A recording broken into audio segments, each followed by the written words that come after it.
It has been such a long time since I've seated here in this chair with a camera in front of me, with lights and everything to make a video for you guys. But I'm back. My most recent after movie was around a month ago that I shot in Spain, and it was such a sick opportunity that I got, and that gave me the idea to make a video for you about how I made it and some tips and tricks that I can give you to make your after movies a lot better. When I went on this trip, I just took with me what I take to every after movie: 2 cameras, 1 drone, a lot of accessories for like the rigging, and of course a lot of batteries.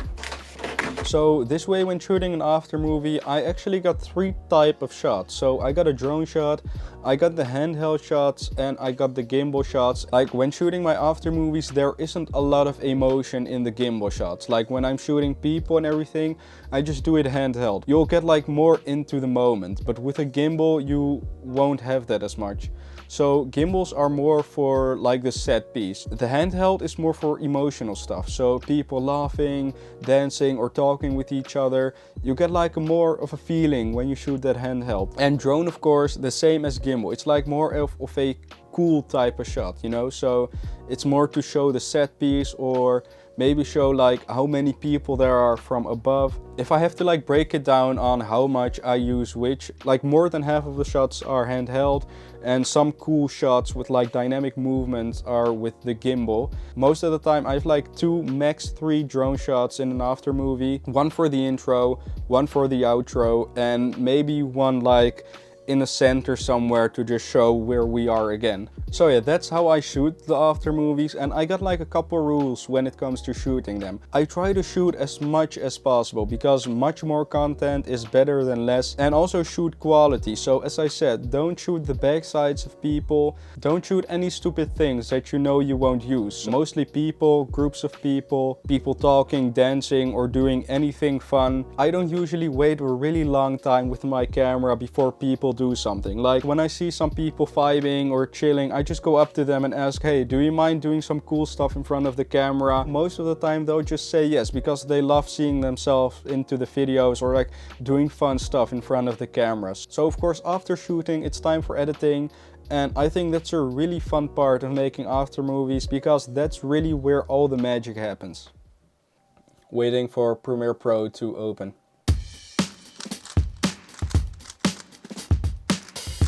Building up.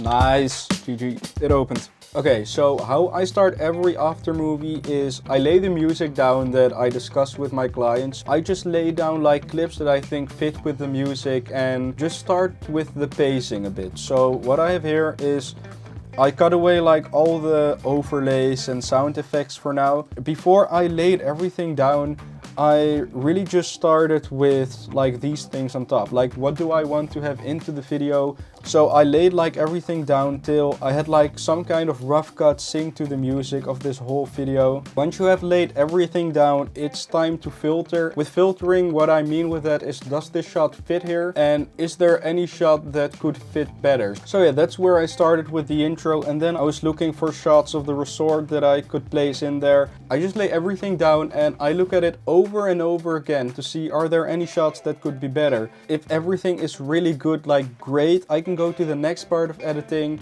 and most of the time that's like a couple overlays that I add. Well, like the intro shot, like Pink Padel, Marbella. Then for some other overlays I use like this right here. So these are like light leaks, film burns, just anything that can make a transition from one shot to the other. You have your overlays, then it's time to go to sound design. Don't overestimate the volume of your sound design, because most of the people will watch this from like their crappy laptop speakers, or most of the time their phone. If you can make them like a bit louder, it will help a lot. Let's just mute the music and just listen to this sound design.